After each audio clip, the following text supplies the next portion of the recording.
Bonsoir et bienvenue à toutes et à tous. Si vous venez de manquer à l'instant l'annonce avec Manel, sachez que ce soir, nous allons parler de notre peau et surtout des soins à lui apporter par âge. 20 ans, 30 ans, 40 ans, 50 ans et plus. La peau n'a pas toujours, on va dire, pendant toute une vie, les mêmes besoins. Il faut s'adapter justement au rythme biologique, aux hormones. Enfin, il y a beaucoup de choses à discuter tout de suite avec vous, Leïla Ben Ammar. Vous êtes dermatologue à Casablanca. Bonsoir, docteur. Comment ça va? Bonsoir, bonsoir. Trop ravie de vous retrouver. Également. Alors, docteur Ben Ammar, on va commencer par la vingtaine. 20 ans, ça peut peut-être surprendre, mais le soin de peau peut commencer déjà très très tôt, parce que 20 ans, on va dire, c'est la fin de la puberté, la fin peut-être de l'acné. Notre peau commence à se débarrasser de ses imperfections, et elle a tout de même besoin de soins spécifiques, n'est-ce pas? Oui, si on va faire un petit rappel déjà de quels sont les facteurs qui vont accélérer le vieillissement cutané pour que les gens comprennent un petit peu tout ce qu'ils doivent faire pour être dans la prévention, parce que c'est très important d'être surtout dans la prévention et non pas dans le curatif.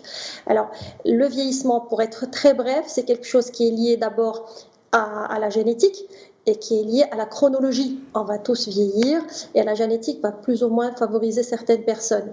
Et puis, il y a des facteurs extrinsèques à notre peau, liés à notre environnement, à notre manière de nous alimenter, à nos mauvaises habitudes. Donc, il y a la pollution qui va accélérer le vieillissement. Le soleil est un facteur très, très important du vieillissement. On appelle ça le vieillissement solaire. Et puis, il y a aussi le tabagisme qui est un accélérateur de vieillissement. Donc, maintenant, comment on va entretenir notre peau? Nous ne commençons heureusement pas à vieillir à partir de l'âge de 20 ans, mais juste après, vers l'âge de 25 ans, où il y a déjà une diminution du turnover cellulaire et donc du renouvellement cellulaire.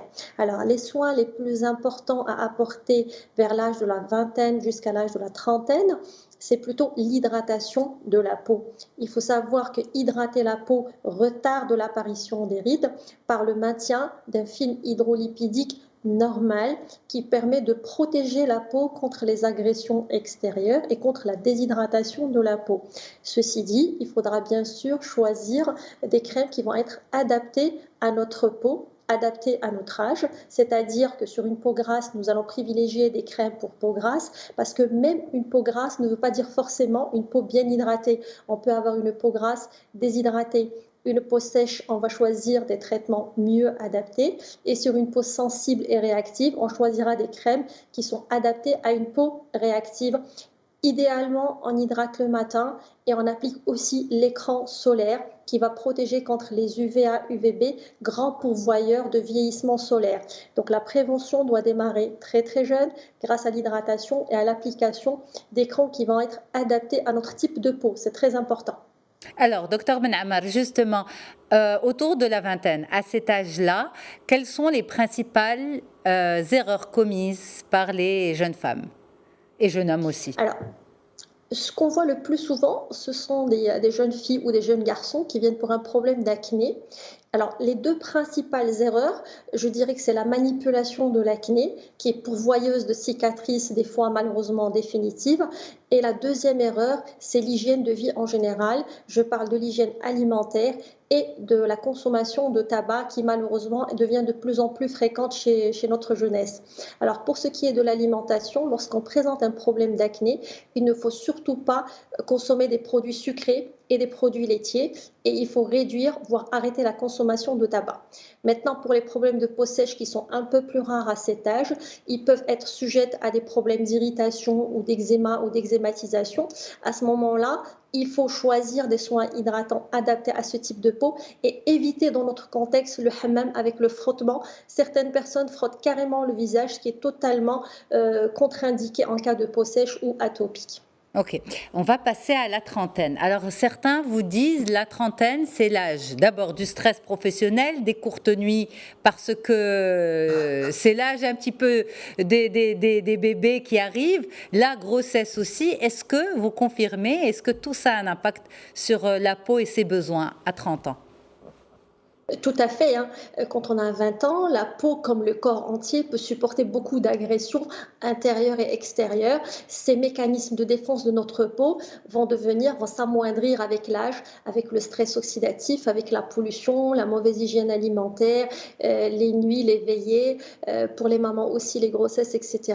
Donc c'est à ce moment-là qu'il faut commencer à prendre soin de sa peau en maintenant déjà les principes de base, c'est-à-dire démaquiller systématiquement le soir sa peau, c'est très important. Hydrater le matin parce que la peau le matin elle a un rôle de protection et le soir dans sa chronobiologie elle a un rôle de réparation, donc choisir l'hydratation avec des produits toujours adaptés à son type de peau. Et le soir on va démarrer des traitements anti-rides et des traitements qui vont accélérer le turnover cellulaire afin de remonter à la surface des cellules jeunes et donc de meilleure qualité. Alors les soins apportés ça va être surtout des antioxydants, de la vitamine E, de la vitamine C pour l'éclat, et comme traitement kératolytique nous apportons de la vitamine A qui a aussi un effet anti-âge ou des acides de fruits qui vont permettre d'avoir une sorte de peeling doux pour apporter à la peau l'éclat et la brillance dont elle a besoin. Donc ça, c'est à la trentaine. Vers la trentaine, c'est surtout antioxydants, hydratation. Et bien sûr, toujours j'insiste sur le démaquillage qui est très important. Même si on n'applique rien, on ne doit pas dormir avec son maquillage, avec toute la pollution cumulée au cours de la journée, afin de permettre à la peau de respirer et de régénérer. Chose très importante que les gens doivent savoir, c'est que la peau, elle a une chronobiologie, c'est-à-dire elle a un rythme le matin où elle va agir comme protecteur contre les agressions extérieures, solaires, pollution, etc. Et un rôle nocturne qui est la réparation. Et donc la peau, elle va voir sa vitesse de renouvellement cellulaire accélérer le soir, sa perméabilité accélérer le soir, d'où l'efficacité des traitements qu'on va appliquer la nuit parce que la peau est plus perméable, la circulation est plus importante le soir et donc on aura une meilleure efficacité des produits appliqués le soir. On peut même appliquer des crèmes qui peuvent être un petit peu grasses pour hydrater les peaux sèches sans que ça n'impacte parce que visuellement le matin on a besoin de quelque chose de mat pour ne pas avoir la peau qui brille, mais le soir on peut se lâcher sur des traitements un peu plus costauds. C'est ça. Le contour des yeux aussi, c'est l'âge du contour des yeux, c'est le moment de l'adopter? Tout à fait. Alors, ce qu'il faut savoir, c'est qu'on néglige en général le contour des yeux, le cou et les mains. Or, ce sont des zones qui sont plus fragiles et plus sujettes à un vieillissement précoce. Donc, il faut soit utiliser des contours des yeux lorsque nous avons une peau des paupières qui est sensible, soit des fois appliquer carrément sa crème anti-âge sur le contour des yeux. Ne pas hésiter à appliquer la crème hydratante sur le contour des yeux tant que la paupière et que les yeux les tolèrent. Si nous avons une peau plus ou moins sensible, on peut utiliser des contours des yeux adaptés pour le contour des yeux. Et je dis toujours à mes patients de ne pas oublier le cou et de mettre ce qui vous reste de votre crème au niveau des mains aussi. Alors, pour tout ce qui est mésothérapie et autres soins en cabinet, est-ce que pour vous, c'est justement le moment de les attaquer autour de la trentaine? C'est une très très bonne indication la mésothérapie parce que la mésothérapie, il faut savoir que c'est une technique. Ça ne veut pas dire une seule chose. La mésothérapie, c'est appliquer des produits au niveau de la peau et les faire pénétrer via différentes techniques, le nappage, les injections intradermiques, pistolets. Et la dernière technique, c'est la technique de microneedling. L'avantage de la mésothérapie, c'est qu'elle permet de faire pénétrer jusqu'au niveau du derme les produits dans un but particulier. Est-ce que nous avons besoin d'avoir un traitement anti-tache, un produit pour éclaircir le teint, pour hydrater, pour raffermir la peau ou pour traiter les peaux ternes, par exemple, des tabagiques. Donc l'âge ne compte pas à ce moment-là parce qu'on choisira des produits en fonction des besoins de la peau et en fonction de l'âge. Ça a un double effet, c'est faire pénétrer au niveau du derme, chose que les crèmes n'arrivent pas à faire, c'est-à-dire les crèmes s'arrêtent au niveau de la partie supérieure de la peau, à la différence avec la mésothérapie où nous faisons pénétrer les produits dans le derme. Et puis la technique particulièrement du microneedling, elle a un effet mécanique sur la peau qui va stimuler les fibroblastes et avoir un effet un petit peu laser-like, à minima bien sûr. C'est ça. En fait, donc la mésothérapie, c'est finalement une technique, mais ce qu'on met dans la peau dépend du besoin. Exactement. On peut avoir des produits pour l'acné, des produits pour la peau sèche, des produits pour la peau terne, des produits pour les petites taches. Le médecin va choisir, adapter, et des fois nous faisons nos petits cocktails selon les besoins et selon ce qu'on escompte avoir comme résultat. C'est ça. Donc c'est pas le patient ou la patiente qui vient demander une séance de mésothérapie. Enfin, j'imagine que oui, c'est les patients qui viennent demander, mais ils doivent être orientés par le spécialiste sur le cocktail à utiliser. Tout à fait, c'est-à-dire on ne peut pas traiter toutes les peaux de la même manière, il faut voir d'abord l'indication. Le plus difficile en médecine esthétique, ce n'est pas la technique elle-même, n'importe qui peut apprendre à utiliser une technique, mais tout le monde ne peut pas avoir cette capacité à choisir le bon produit et adapter en fonction des besoins de la peau. C'est ça. Alors, on arrive à la quarantaine. 40 ans, quels sont, docteur Leila Benaama, les besoins de la peau? Est-ce que c'est le moment où les ombres commencent vraiment à apparaître? On a plus d'ombres sur le visage? Ou on n'est pas très loin des changements hormonaux, de toutes ces choses-là? Est-ce qu'on voit une accélération du vieillissement de la peau à cet âge-là, en particulier? Certainement, il faut savoir rassurez-nous, rassurez-nous, docteur. Moi, je reste très optimiste. Je me dis qu'il y a une solution à tout. On commence toujours par donner des conseils aux patientes, c'est-à-dire avoir une très bonne hygiène de vie. Il faut être un peu plus rigoureux en termes d'hygiène de vie, boire beaucoup d'eau, éviter au maximum les produits sucrés et tout ce qui est grillé parce que ça accélère ce qu'on appelle le phénomène de glycation qui va se surajouter à toutes les causes extérieures et intérieures de vieillissement. Maintenant, les soins à apporter, là aussi, on se réfère comme vers l'âge de 20 ans, un démaquillage, une hydratation, continuer aussi à utiliser des crèmes avec des antioxydants, vitamine A, vitamine C, vitamine E, avec des oligo-éléments. Et on va rajouter d'autres choses parce que la peau va devenir plus sèche, parce que la femme, elle va voir baisser son taux d'œstrogène, des agressions qui se sont cumulées avec le temps, les agressions solaires, la pollution, etc. Et donc là, on choisira des crèmes avec de l'acide rétinoïque qui est un excellent traitement anti-âge qui revient pas cher pour la patiente. Et puis, il y a l'acide hyaluronique qui est une molécule, c'est une éponge à eau en fait, et donc les crèmes à base d'acide hyaluronique ont un effet repulpant sur la peau. Ceci dit, il faut que les gens sachent que les crèmes, elles ont un pouvoir hydratant, un pouvoir repulpant, qu'elles diminuent les petites ridules, qu'elles retardent l'accélération des rides, mais qu'elles ne vont pas traiter un relâchement installé ou des rides qui sont installées. À ce moment-là, il y a d'autres choses qu'on peut proposer à nos patientes. Lesquelles, justement? Voilà, c'est-à-dire que les patientes, des fois, elles s'attendent à l'effet panacée. Elles ont l'impression qu'une crème va traiter un relâchement, qu'elle va traiter un cerne, qu'elle va traiter des plis nasogéniens, qu'elle va traiter des plis d'amertume, qu'elle va traiter des rides du lion, les rides du haut du visage. Non, à ce moment-là, il faut qu'elles soient préparées pour savoir que chaque type de ride ou chaque type de vieillissement va avoir une prise en charge différente. Donc, pour traiter un petit peu l'épiderme et la surface de la peau, on aura recours soit à la mésothérapie, soit au peeling, soit à certains types de laser. Pour traiter les rides d'expression qu'on voit au niveau de la glabelle, au niveau du front, au niveau de la patte doigt et des fois aussi sur le contour buccal ou au niveau mentonnier, nous agissons avec du botox qui va avoir un effet paralysant et provisoire sur les muscles et donc une disparition complète des rides lorsque la prise en charge est précoce. Et sur les relâchements, il y a différentes techniques avec le gold standard qui sont les acides hyaluroniques, des injections qu'on va pratiquer sur certains points précis du visage qui vont permettre de relifier le visage. Il y a aussi les fils tenseurs, il y a certains types de lasers aussi qui peuvent aider. Donc, il n'y a pas une technique qui permet de traiter le vieillissement du visage. Il y a différentes techniques combinées et chacune va agir à un certain niveau pour avoir un résultat optimal et bien sûr avec un effet le plus naturel possible. Mais est-ce que finalement, à travers votre expérience, les patients et les patientes qui préservent la qualité de leur peau, à savoir éclat, netteté, sont des peaux finalement sur lesquelles on perçoit moins le vieillissement, dans le sens où le vieillissement, c'est surtout, on va dire, une peau terne, vraiment relâchée, fatiguée. Mais à partir du moment où il y a de l'éclat, on va dire qu'on préserve une forme de jeunesse de la peau. Pardon. Tout à fait. Alors, quand mes patientes viennent consulter, je parle de mon cas particulier, et qu'elles viennent se plaindre de tel ou tel problème, la première réflexion que je leur fais, madame, c'est une histoire de teint d'abord.